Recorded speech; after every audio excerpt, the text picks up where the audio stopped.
Okay. I hope you hear me. So I saw this article on Facebook in a meme page, and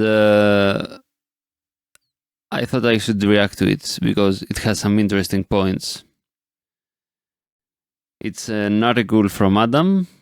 He's an academic philosopher, I guess, and he's critiquing a scientist's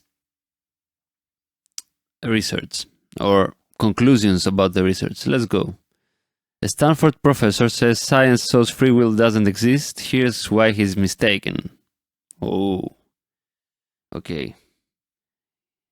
He starts. It seems like we have free will. It seems, okay, yeah, like we have free will. First of all, how does it seem like we have free will? It doesn't seem to me. I doubt that anyone who says that free will doesn't exist, not everyone at least says that it seems to them that it does. And what do you mean by we, my friend Adam? Do you mean I as an individual? And what is this individual? Is it an agent? Okay. That's what compatibilists like to say. But what is an agent? What is an agent, Adam? Is it a bunch of thoughts? What is it? A bundle of emotions? Is it something phenomenal? Like, is a brain an agent? And isn't this agent a part of everything else? Using determinism that compatibilists tend to agree with, or at least say it doesn't have anything to do with free will. Anyway.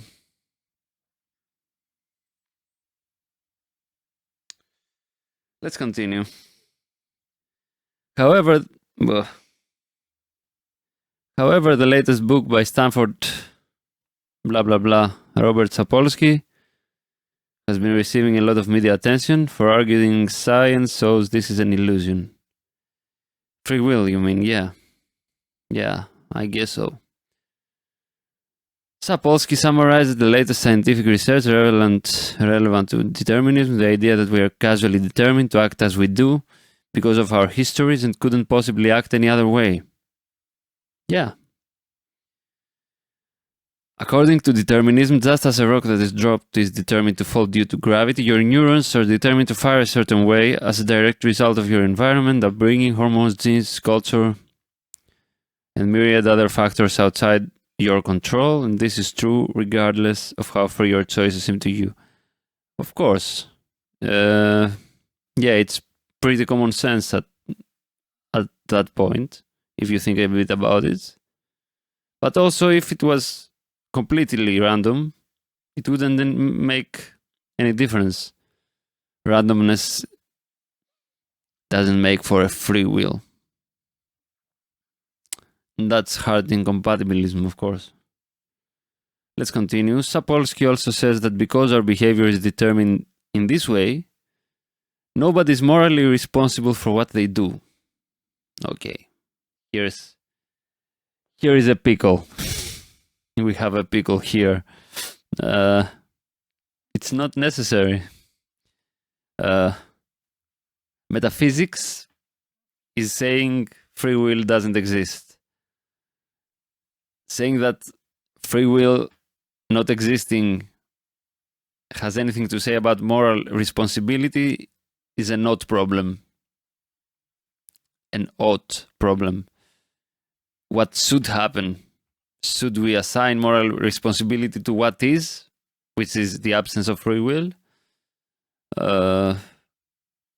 And that's where I think that I could find what compatibilists say a bit more palatable.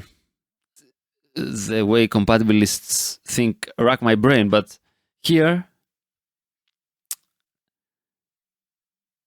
we see a salient point, which is, okay, we have free will not existing. Okay, we will talk about that a bit further down this video. But he says that moral responsibility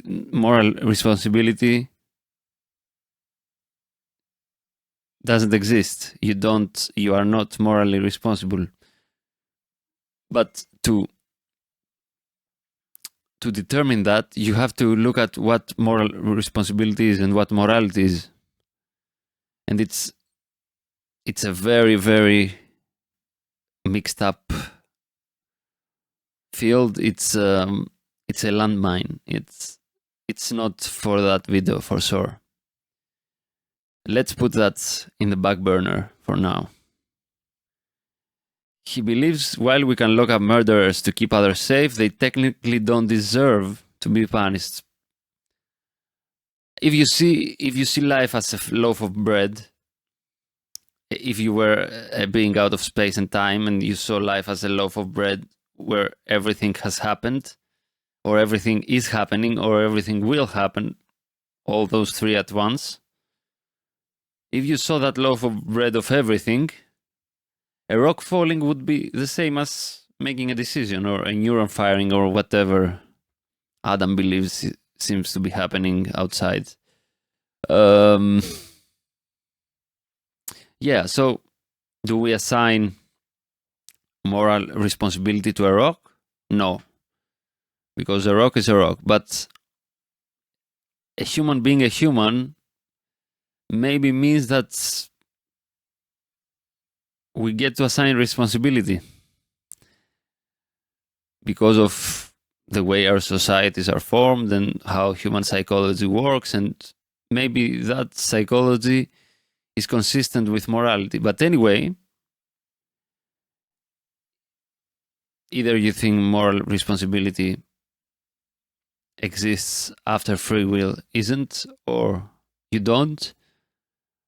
We have to start from the truth, from the metaphysics, to go to what should be done, certainly. And what isn't is a free, willing organism. Okay. He says this is quite a radical position, that murderers don't deserve to be punished. It's worth asking why only 11% of philosophers agree with Sapolsky, compared with the 60% who think being causally determined is compatible with having free will and being morally responsible. Okay, Adam. I think we shouldn't mix free will and moral responsibility. They are not the same thing. They are heavily linked together, but they are not the same thing. You can be morally responsible. You could be. I'm not saying you are, but you could be morally responsible while having free will, or while having not. But first of all, it would be a different kind of moral responsibility if you have such a thing. Because being free to do something as a soul or an independent organism isn't the same as not being so and being determined to do so.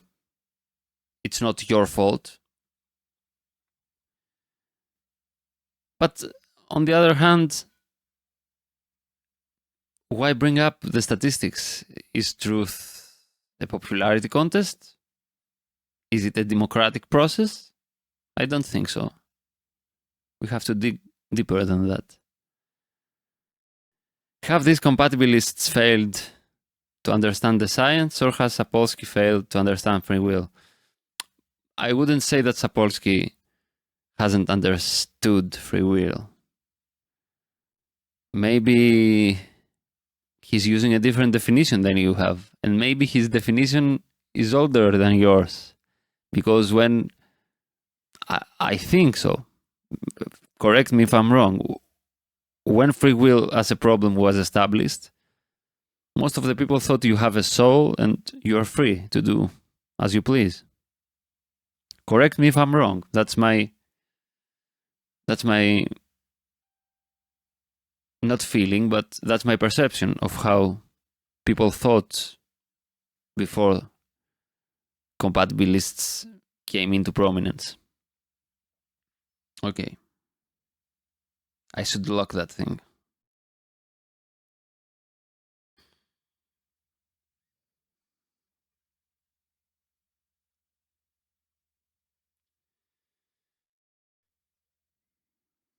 So, have these compatibilists failed to understand the science? I'm not sure. I think that from a point onwards, it's just a wordplay. Has Sapolsky failed to understand free will? Not in the truest sense. If free means free from constraint, and will means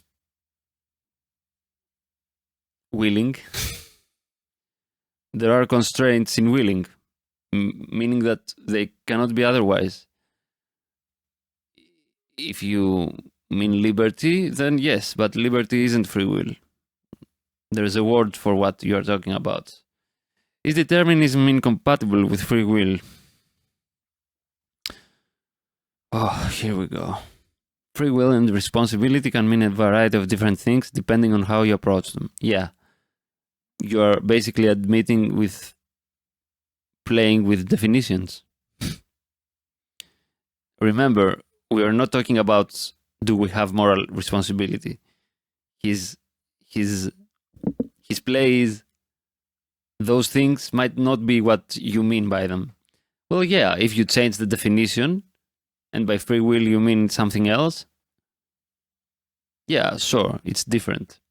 It's a variety of different things. That smells to me like post-structuralism or postmodernism, if you will. But this is not metaphysics. You must understand that. Surely you do. In some sense. Many people think of free will as having the ability to choose between alternatives. Yes and no.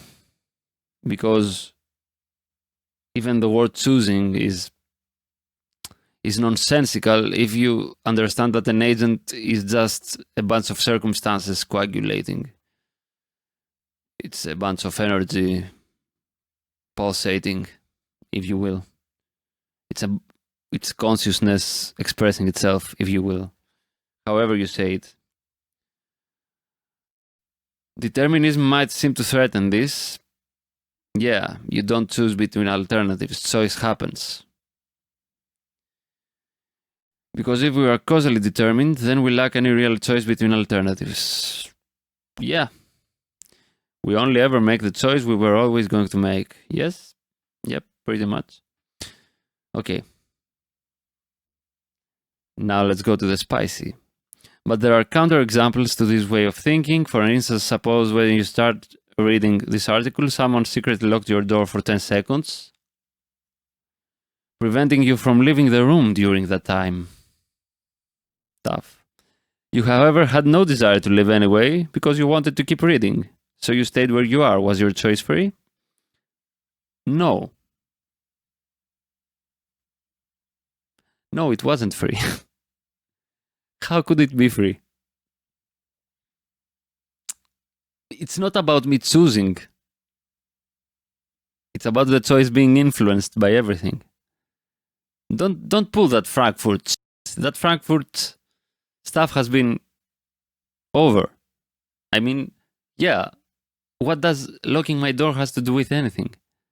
I didn't choose to go and open it because of my will, but my will to not choose so isn't free. There is no convincing you people. Okay. Was your choice free? No, it wasn't. Okay, let's go. Many would argue, even though you lacked the option to leave the room, this didn't make your choice to stay unfree. Yes, it did. Not because I lacked the option to leave the room, but I lacked the option to think otherwise. Either to go and try to open the room, either to stay here. Whatever happened was because of circumstance, of external, because there is no internal circumstance, or the opposite. If every circumstance is external, then you could also say it's internal, whatever.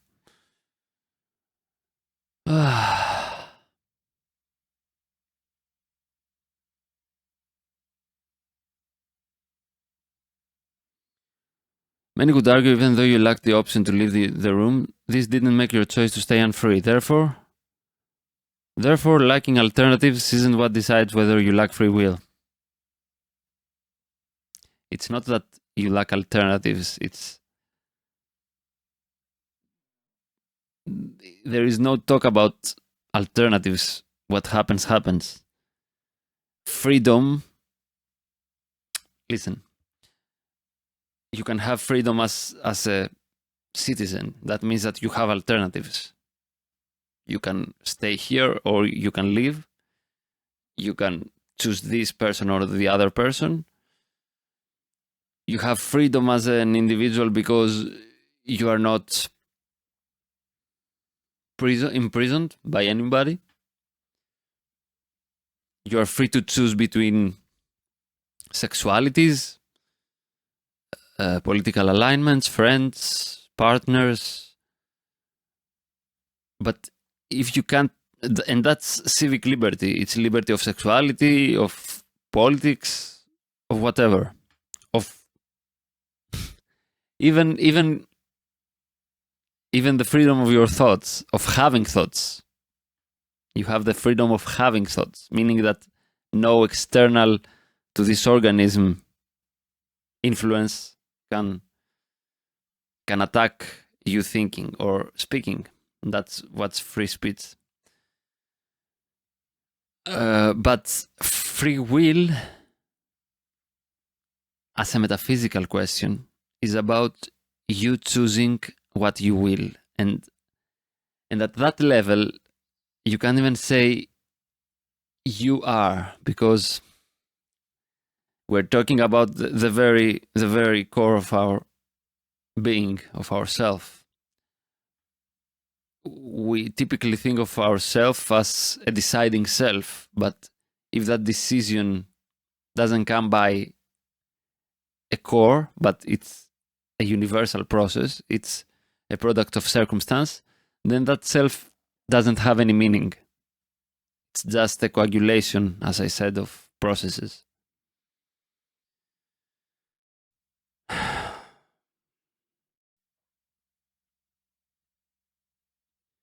What matters instead is how the decision came about. Of course, it matters how the decision came about, but a part of how the decision came about is you understanding that that decision came about universally. There was no fundamental metaphysical freedom attached to it. It could be a movie for all we knew, a multi-sensational movie. Someone put play, and a few billion years later, here we are. So, how the decision came about? The decision just happened. That's the fundamental. That's what free will is about. If we talk about whether it was free because the door was locked or not, and I didn't think about it being locked or not, it doesn't matter for free will, for metaphysical free will. It does matter for civic freedom, for freedom of movement, freedom of action. But we need to have a word for what people used to think when they thought there was a soul and an autonomous, freestanding entity beyond all circumstance. We need to have a word for what freedom from determinism looks like, what libertarianists thought used to think. And that's free will. That's the right word. If you want to change the definition, okay, you're being a child though. I'm sorry. It's childish to change the definition to talk about something else. It's what a 4-year-old would do. Anyway. The trouble with Sapolsky's arguments, as free will expert John Martin Fisher explained, is he doesn't actually present any argument for why his conception of free will is correct. It's in the word. It's in free will. If we can show from neuroscience or from philosophy why free will, why willing isn't born from a separate entity, then that's it. It's science and philosophy together. It's not just science. It's philosophy based on science, based on observation. Now, John Martin Fisher is an interesting guy. I haven't looked up on him that much, but what I've seen is that he's a semi-compatibilist. And what I saw didn't necessarily rub wrong on me. He's saying something to the effect of, okay, it doesn't matter whether free will or not is compatible with determinism, but moral responsibility is compatible. And now I can respect that argument, although I'm not saying I'm agreeing or disagreeing. I respect that argument because it's not a metaphysical argument per se. It's an ethical argument first. It's about ethics, and about ethics, this is not the time to comment on it. But at least he's more honest than, let's say, Daniel Dennett. And he's called semi-compatibilist. I mean, the most accurate form of compatibilism is the one that isn't that compatibilist at all. You have to throw away all the core compatibilist stuff to have something that is palatable. Which semi-compatibilism is something to look at in terms of ethics, stemming from the lack of free will. I would say it's a fertile field. Okay. He simply, meaning Sapolsky, the author, he simply defines free will as being incompatible with determinism, which it is, assumes this absolves people of moral responsibility. It's complicated, and spends much of the book describing the many ways our behaviors are determined. They are. His arguments can all be traced back to his definition of free will, of course. You made it a play on definitions, and he's using the most salient, parsimonious definition of free will. Good for him, not for you. Anyway, compatibilists believe humans are agents.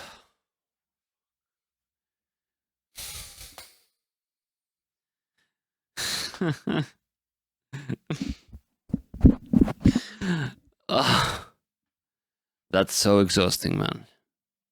Okay, I know I haven't made so many videos, but I've been thinking about these subjects for like 12 years, maybe since I was a teenager, almost. And that agent shit, man. That's so exhausting. What do you mean by agent, man? What do they teach you at philosophy departments? What is an agent? Don't you have to find out what this agent is? What this agent is doesn't have to do with free will itself? Why this circular shit?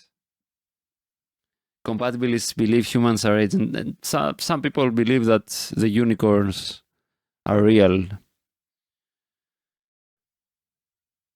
And what does agent mean anyway for you? Define it.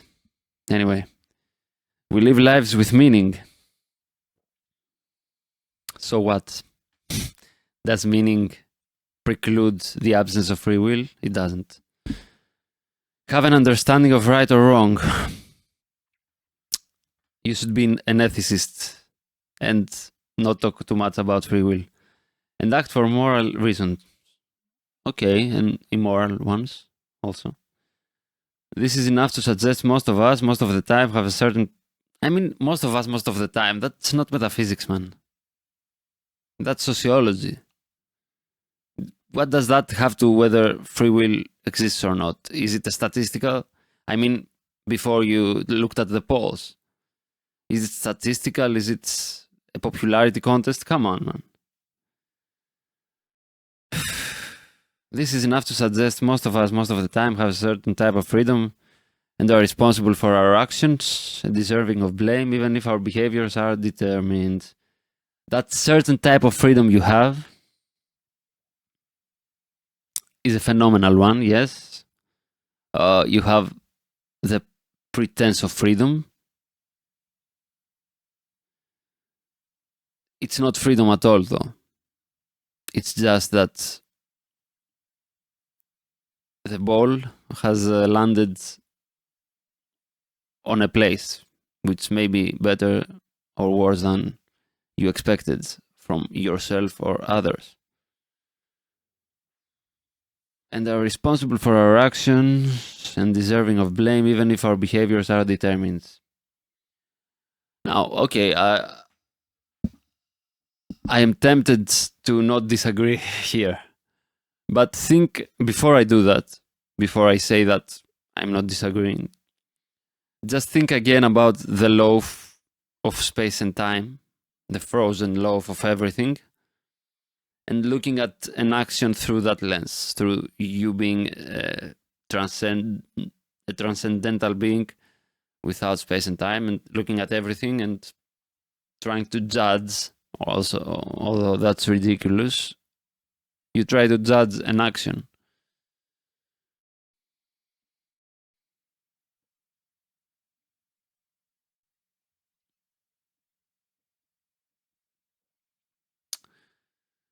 If you know that what was supposed to happen happened, how would you judge that action? Now, does that mean that we don't take action? No, of course. And hard incompatibilists think that action should be taken. But what morality is a very spicy concept which we will leave for later. Another video, another time. Compatibilists would point out that being constrained by determinism isn't the same as being constrained to a chair by a rope. It isn't. It isn't. That's true. But you are constrained, though, you understand. So you can't call that free. It's not freedom. Failing to save a drowning child because you were tied up is not the same as failing to save a drowning child because you were determined not to care about them. The former is an excuse, the latter is cause for condemnation. Yes, but that condemnation serves a purpose. You're doing that not because the other person was free to care and didn't. He wasn't free. You condemn them for another reason. And that's for another video, of course, but you understand that there is a slight difference there. If the other person wasn't meant to care, you can't attack them on that pretense of freedom, and that maybe is too much for you. I don't know. Incompatibilists must defend themselves better. Yeah, probably. Some readers sympathetic to Sapolsky might feel unconvinced. They might say your decision to stay in the room or ignore the child was still caused by influences in your history that you didn't control, and therefore you weren't truly free to choose. Exactly. Am I walking in a trap? However, this doesn't prove that having alternatives or being undetermined is the only way we can count as having free will. What the fuck are you talking about, man? However, this doesn't prove that having alternatives or being undetermined is the only way we can count as having free will. Okay, If you count having free will as eating a sandwich, then I have a lot of free wills. I like having free wills, and I have had a lot in my lifetime. If you count having free will as sleeping, I do that every day. If you count free will as cringing at compatibilists, I do that very often. But if we are talking about the freedom of will, no, we don't. We can't count it that way. Another way. Instead, it assumes they are what? However, this doesn't prove that having alternatives or being undetermined is the only way we can count as having free will. Yes, it does. Instead, it assumes they are. Look, no, of course, you can count having free will as anything because it's a word, and words are your plaything. You can do anything. From the compatibilist's point of view, this is cheating. Look at that projector over here. Compatibilists and incompatibilists both agree that given determinism is true, there is a sense in which you lack alternatives and could not do otherwise. However, incompatibilists will say you therefore lack free will, whereas compatibilists will say you still possess free will because that sense of lacking alternatives isn't what undermines free will, and free will is something else entirely. Yeah. Free will is a sack of potatoes in my case, and I don't have one. Do you? You don't have a sack of potatoes? You don't have a free will. I'm sorry. That's what I think free will is. Okay, what do compatibilists say? They say as long as your action came from you in a relevant way. What is relevant? Man. I'm sorry, Adam. I might seem vexed at you. I mean, upset at you, and I am, but it's so much bigger than you understand. Those are points that compatibilists beat with a hammer anytime they get a chance to shine. I'm sorry for my tone, but I'm fed up. I'm sorry. That's why I make this video. I'm livid. However, incompatibilists will say you therefore lack free will, where compatibilists will say you still possess free will. They say as long as your actions came from you in a relevant way, even if you were determined by other things, you count as having free will. How? When you're tied up by a rope, the decision to not save the drowning child doesn't come from you. Yes, it doesn't. But when you just don't care about the child, it does. No, it doesn't come from you. It's because there is no you. There is no agent in the sense you think there is.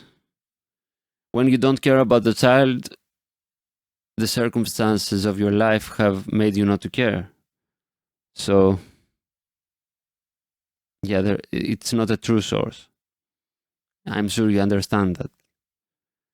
It's the second way to judge free will. It's the ability to do otherwise or being the source. Well, if you are not responsible for what you are, if you didn't create yourself, you're not the source.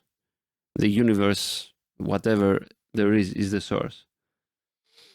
By another analogy, oh man, it's gonna get worse. If a tree falls in a forest and nobody's around, one person may say no auditory senses are present, so this is incompatible with sound existing. Yep. But another person may say even though no auditory senses are present, this is still compatible with sound existing because sound isn't about auditory perception. It's about vibrating atoms. Atoms can vibrate however they want, although that's a materialism issue, which isn't cut and dry. That's your assumption.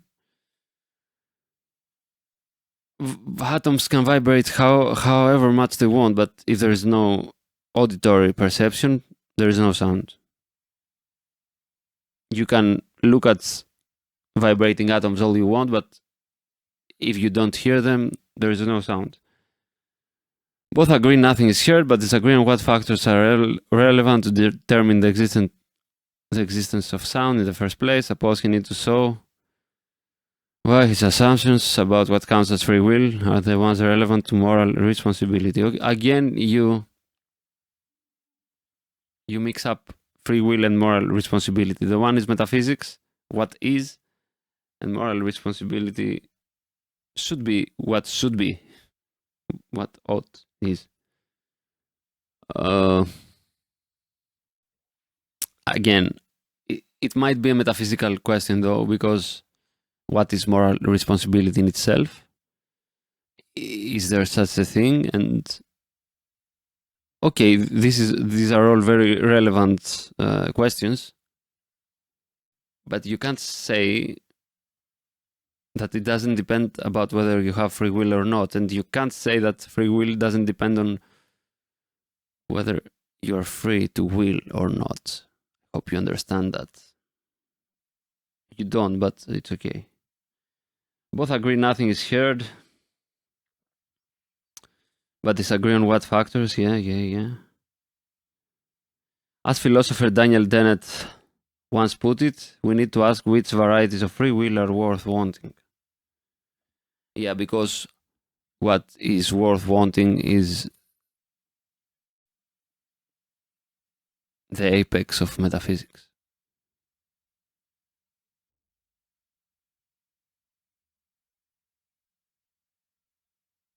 Why does Dennett decide for us what we're worth? What is worth wanting for us? If I'm not free, I'm not free, and that's it.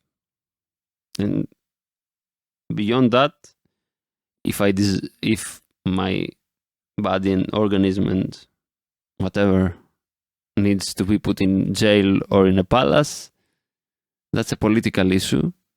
It's of course a political philosophy issue. It's sociological, but it's not metaphysical. So compatibilists are not metaphysicists. They are ethicists, they are moralists,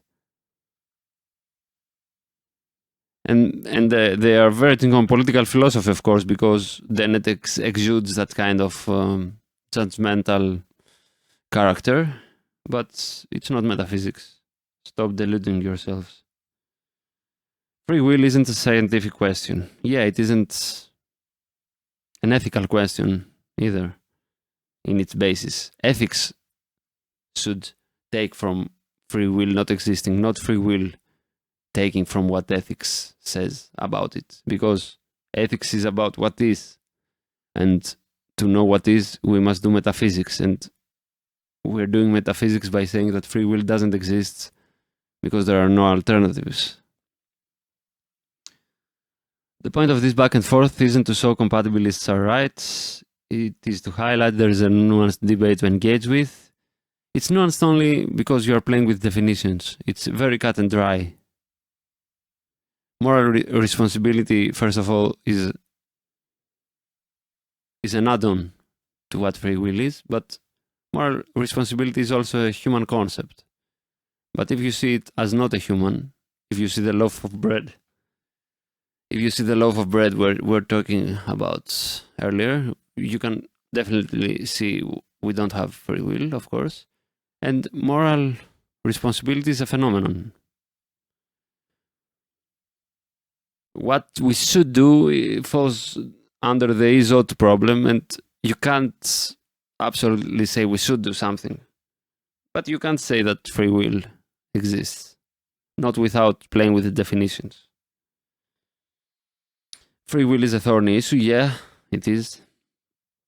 Showing nobody is responsible for what they do requires understanding and engaging with all the positions on offer. You don't have to. You don't have to listen to crazy people. And I'm not saying compatibilists are crazy because of it, but you don't have to listen to everyone. You take the words free will, you understand what people used to mean when they thought that souls existed, and they still do, some of them. and they feel that freedom that they could do anything, whereas that only one thing could happen. Sapolsky's broader mistake seems to be assuming his questions are purely scientific, answered by looking just at what the science says. While science is relevant, we first need some idea of what free will is, which is a metaphysical question. Yes, it is. And free will doesn't exist, and I've told you why. Of course, some of you won't relate, but that's what metaphysics is, and it has nothing to do with the second concepts, which he says here, how it relates to moral responsibility, a normative question. Yeah, it's two different questions. I'm glad we agree on that. That's very important, I think.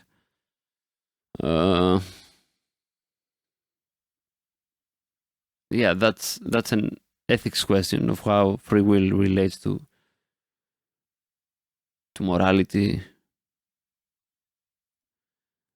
moral responsibility in general.